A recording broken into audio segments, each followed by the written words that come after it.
Good morning, my YouTube viewers. It is Palestine here.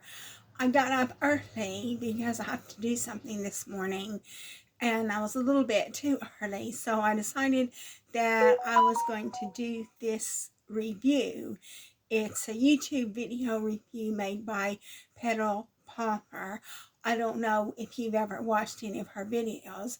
Petal Palmer is also a cancer survivor, and she makes videos about crime and medical stories. So she made a video about Jerry Neilston Fitzgerald, who was a doctor at the South Pole.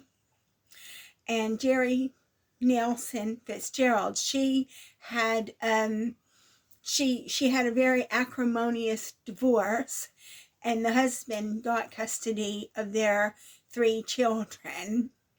And so in order to kind of like make a new life for herself, she took a job as a doctor in the South Pole. And before she went to the South Pole, she had a mammogram, and the mammogram was normal. Or I think it was normal. I don't think they would have allowed her to go to the South Pole if they had any concerns about her health. So she went to the South Pole, and a few weeks or months after she got to the South Pole, don't ask me why, but she was watching TV or reading a book or something, and she was rubbing her breast, and she noticed there was a lump, and she thought that the lump might have something to do with her menstrual cycle. So she waited a few weeks until her next menstrual cycle, and the lump hadn't gone away. And then so eventually she waited a little bit more time, and not only had the lump not gone away, but the lump got bigger. And so she confided in somebody at the South Pole what happened. And so she was able to send emails. And so she sent emails to a doctor telling them about her concerns about this lump on her breast. And so basically that started the ball rolling. And if you want to know exactly what happened, I would highly suggest you watch Petal Palmer's video. It's longer than 2 hours, so you have to block out 2 hours of your time in order to be able to watch it. But it was a very good video. Petal Palmer is a very good speaker.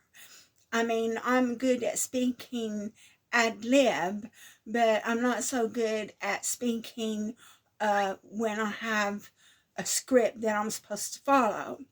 So if you're interested in this, if you're interested in breast cancer and you want to know what happened, I would highly suggest you watch that video. It's Petal Palmer, and it's like stranded in the North-South Pole with breast cancer. It was a long name of a video.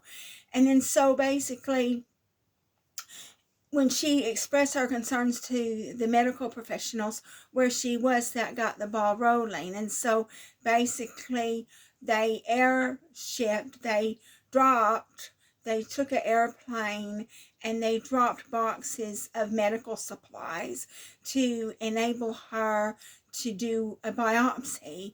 And then they had email, telephone links to where she could talk to people over the telephone video calls. This was close to around 2000, in the late 1990s. So it wasn't as, technology was not as sophisticated then as it is now, but they were able to get the medical supplies to her. They drop shipped it to her, but she was supposed to have an MRI machine where she could do an MRI on her breast, but the MRI machine broke. But she was able to do a biopsy on herself, and she was able to train the other people in the South Pole how to perform medical procedures in case she became too unwell to do it. And so this video just talks about everything that happened. But somehow or other, the media got wind of the fact that there was a lady in the South Pole with breast cancer, and she was stuck in the South Pole, and she couldn't get back because they couldn't have any flight. They couldn't send her back because it was too dangerous. So she had to treat herself at the South Pole. She had to give herself a biopsy, and when she gave herself the biopsy, that's when they decided that it was actually cancer. And then they drop shipped chemotherapy drugs, and so she gave herself chemotherapy drugs with the help of the other people in the South Pole. And then in addition to that, what happened was during this chemotherapy session, she lost her hair, and she was really upset about losing her hair. So the other ladies in the South Pole needed her hats, which I would not have been able to do that. I may have been able to crochet a hat, but I would not have been able to knit a hat. And finally, about 3 weeks to a month before it was actually safe to send a flight to the South Pole, they decided that since she wasn't responding to chemotherapy, that the tumor had initially gotten smaller, but then it started getting bigger again. They decided that they had to get her off of the South Pole. So it was about 3 weeks before it was safe to go to the South Pole. They got aircraft to take her back. So they had a doctor. They assigned a doctor who was going to take her place, and then they came and got her. And then when they came and got her, first she went to New Zealand with her brothers, and she did a bit of sightseeing, and then she went to the United States. I think it was on the West Coast, and I think her family was on the West Coast. And then so she was treated for cancer, and then basically what happened was she had to have a lumpectomy, but there were complications, and so I think she had to have, according to the Wikipedia article that I read, she had to have 2 operations, and then eventually she had to have a mastectomy. But then she was given the all clear for the cancer after she had these 2 operations and the mastectomy. She was given the all clear, so apparently she had no evidence of disease. I'm not sure if she had to take any hormonal therapy or not. And then after she was given the all clear, I don't want to say she was cured because she wasn't cured. And after she was given the all clear, she was doing public speaking. And one of the things that happened when she was doing public speaking was that she was talking about her husband and how nasty he was and all the nasty things that he did. And because he got custody of the children, so he was in control of the children. So obviously, since he was in control of the children, I think it personally was a case of parental alienation syndrome. And that was probably what caused me to want to make a video on this lady, Jerry Neilston Fitzgerald, because I have personal first-hand experience of parental alienation syndrome. So I think that this father turned the 3 children against her, and she wanted them to see her when she was in the hospital, and they said they were too busy. They wouldn't see her when she had cancer. So Petal Palmer said that she doesn't know if she ever reconciled with her children or not. And then, but anyway, because this husband was so nasty and he did so many nasty things, well, she put the nasty things that the husband did in the book. And then when people read the book and they realized the nasty person that he was, they decided they didn't want him to be their doctor anymore. So he lost business as a doctor because of things that she wrote in the book. So he sued his wife for defamation, and it was settled out of court, and he was not allowed to she's not allowed to speak about her husband or speak about her children because she put the nasty things that he did in the book. And I'm not going to say what it is in case he sues me of defamation too.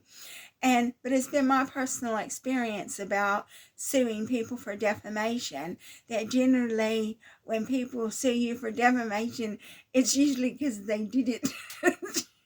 It's usually because they did do the things that they're accusing the person of doing.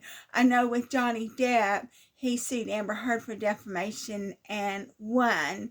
And then Samantha Markle is suing Meghan Markle for defamation. But from my personal experience, the people that I know that are the sort of people that would sue somebody for defamation, they did do it, and that's why they sued them for defamation. But and so basically, I guess in the late 1990s, maybe 1999, 2000 or something, this Jerry Neilston Fitzgerald, she was given the all clear for cancer, but about 5 years later, something like that, it came back.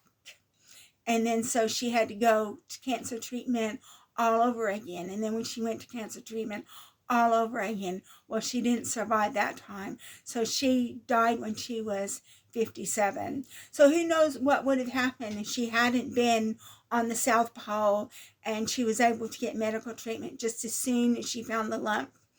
If she was able to get medical treatment just as soon as she found the lump, maybe she would have survived. Who knows? We're never going to know.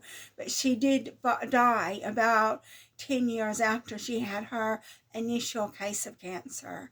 And so I thought it was a very profound story. I watched the entire 2 hours, and I thought it was a very profound story. One, because she had cancer on the South Pole.